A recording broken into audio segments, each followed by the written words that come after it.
2023 was another exciting year for Star Wars fans. We got new seasons of The Mandalorian, Ahsoka, The Bad Batch, Star Wars Visions, Young Jedi Adventures, and of course, new books and comics. But the year is almost over, so now it's time to look ahead to 2024 and talk about everything we know to expect in the coming year.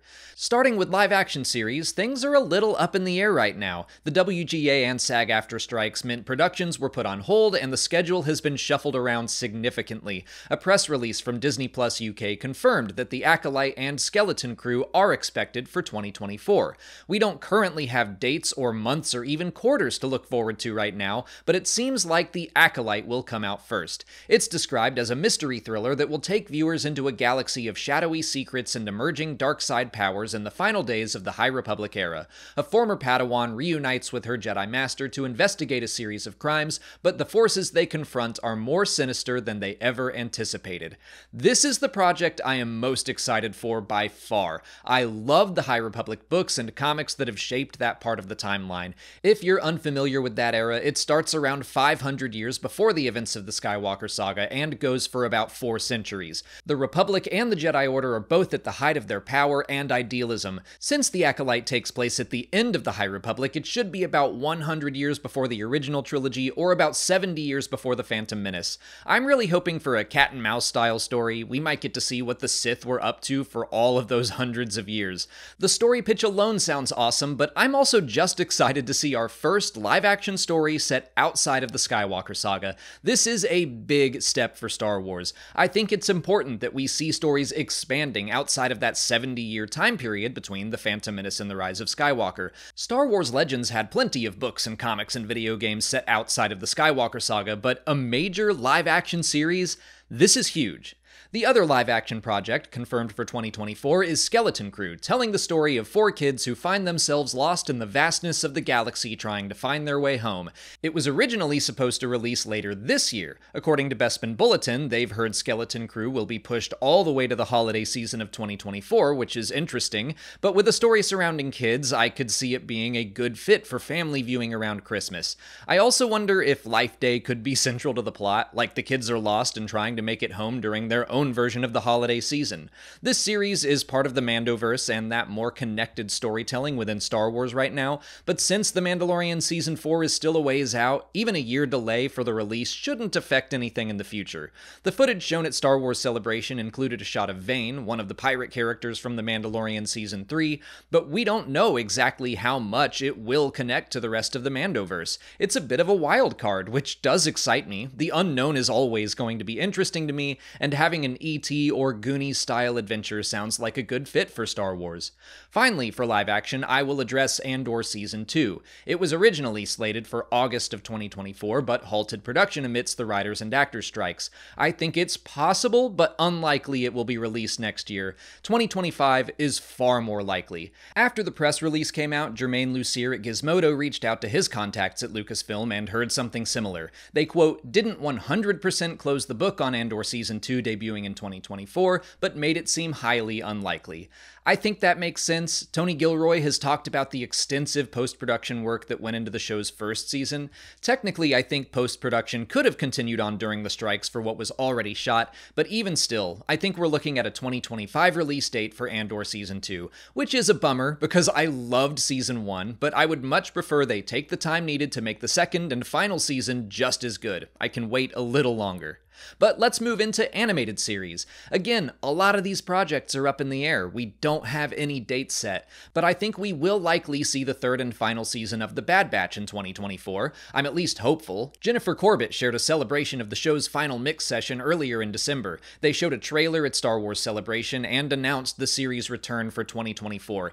It is strange that it wasn't included in the press release, but that seemed to be focused on brand new series for Star Wars, Marvel, and so on. It wouldn't surprise me if it were just overlooked. Star Wars animation simply hasn't been marketed as aggressively as live action, which is a shame because The Bad Batch rocks. Until we hear otherwise, I'm going to assume it's still coming in 2024, maybe early in the year to fill the gap before The Acolyte, or possibly in between The Acolyte and Skeleton Crew. Whenever it is, I'm psyched to finally dive into Mount Tantus, see Crosshair and Omega hopefully becoming friends, probably learn the fate of all clone troopers. There's a lot of potential here in a series that has been incredibly consistent from the start. The second season of Tales of the Jedi is also something I think will come out next year. Announced at Star Wars Celebration, it was stated to have a 2024 release date. The first batch of 6 episodes all came out on the same day, and I expect we'll see something similar for Season 2. Dropping that on May 4th would be fun, but I think it's all dependent on when the Acolyte and Skeleton Crew are planned to release. There isn't much else to say about Tales of the Jedi because we have no idea what characters will be covered this time around. I'm personally hoping for someone besides Ahsoka. I liked her episodes in Season 1 alright, but the Dooku episodes were way more compelling to me. The final animated show on the list for 2024 is Young Jedi Adventures. Season 1 still has 6 more episodes that have yet to premiere. I imagine they'll come out early in the year, all on one day. Previous episodes have come out in batches of 6 or 7 as well. If you've got young Star Wars fans in your family, this show is right up their alley. I don't have any kids, but I've watched them all, partly because of just having this channel, but it also doesn't feel like a chore. Even though I am far outside of the target demographic, I enjoy the characters, and some of the episodes have genuinely done some great things, like seeing some of the High Republic book and comic characters on screen for the first time. I loved that. I have no idea if this series is getting a second season, but even if it does, I think it probably would not come out in 2024. But let's shift out of streaming series and into the world of video games. Star Wars Outlaws is the big game to look forward to in the coming year. This is a story-driven, open-world game set in between the events of The Empire Strikes Back and Return of the Jedi. Players will control a scoundrel named Kves as she navigates the Star Wars underworld, forging alliances with various factions and criminal syndicates. This time period is the perfect setting for a game like this because the comics of the past few years have established that the criminal underworld of Star Wars is in absolute chaos. The War of the Bounty Hunters and the Return of Crimson Dawn sparked a straight-up war between the major syndicates, so deciding who to work for and against should be a lot of fun. We already know the Hutt Cartel and the Pike Syndicate are in the game. I'm hoping for Black Sun to join in the fun. Several planets have already been confirmed, including Tatooine, Kijimi, Canto Bight, and a new world called Tashara. Outlaws looks like it has a lot of potential. We don't have a concrete release date yet, just sometime in 2024. That said, there are some rumors that the developer Ubisoft is delaying a quote large game to the next fiscal year. In a financial report, they said they had plans to release a game by the end of March 2024, but have decided to instead launch it in the 2024-25 fiscal year. We don't know if they're referring to Star Wars Outlaws or some other property, but even if they are talking about Outlaws, the game could still be released next year, just a little later. And we didn't know the initial date anyway, so hopefully it won't feel like some massive delay. But that's not it for video games. We're also getting a remaster of the classic Star Wars first-person shooter Dark Forces on February 28th. The original came out in 1995 and was maybe the first Star Wars game I ever played, so I have a lot of nostalgia for this one, and I can't deny it could really use some gameplay upgrades, so I'm looking forward to revisiting it. And finally, I guess I'll mention Star Wars Hunters. This game has been supposedly about to release for like 3 years now. I put it in my Everything Coming in 2023 video last year. It even had a tie-in book that was released back in March. Well, the game has been delayed again despite being playable in several countries. Fingers crossed it actually does come out in 2024 so I can stop including it in these videos.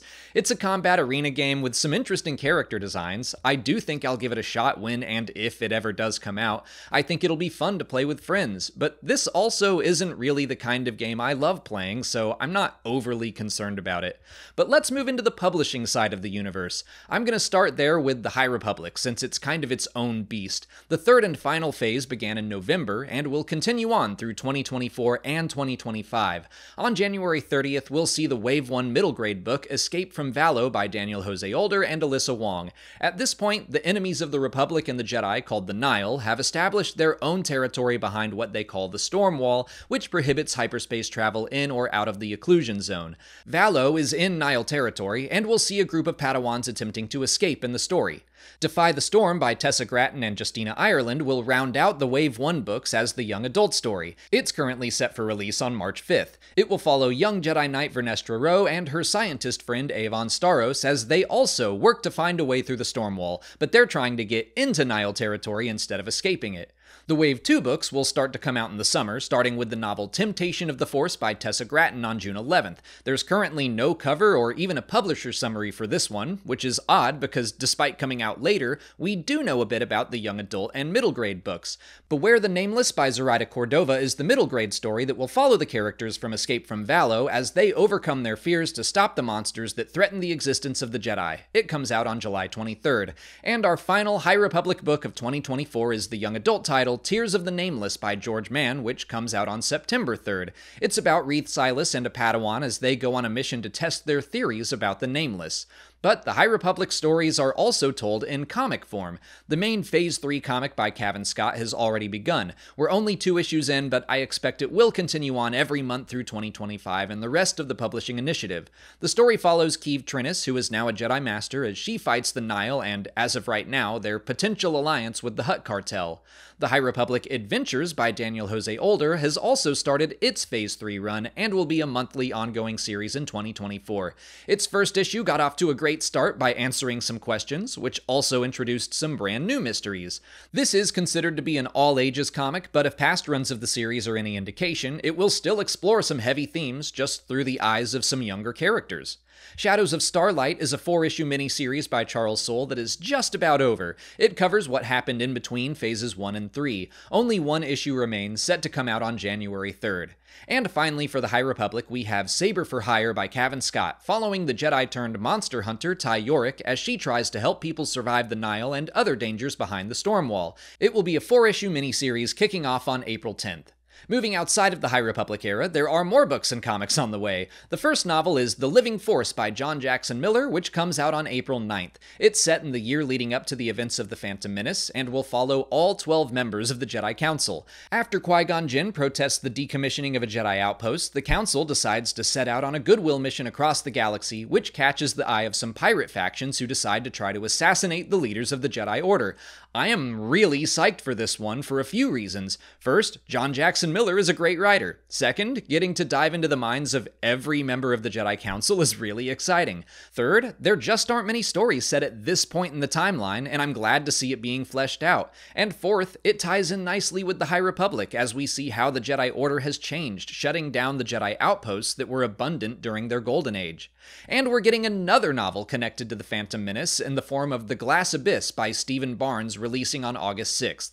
This one takes place after Episode 1 and follows Mace Windu as he tries to complete one of Qui-Gon's final missions. Once again, I'm so happy to see more stories fleshing out this part of the Star Wars timeline. There have barely been any stories set in between The Phantom Menace and Attack of the Clones, and it's great to see the return of another prominent Star Wars Legends author, Barnes, who also wrote The Cestus Deception in 2004.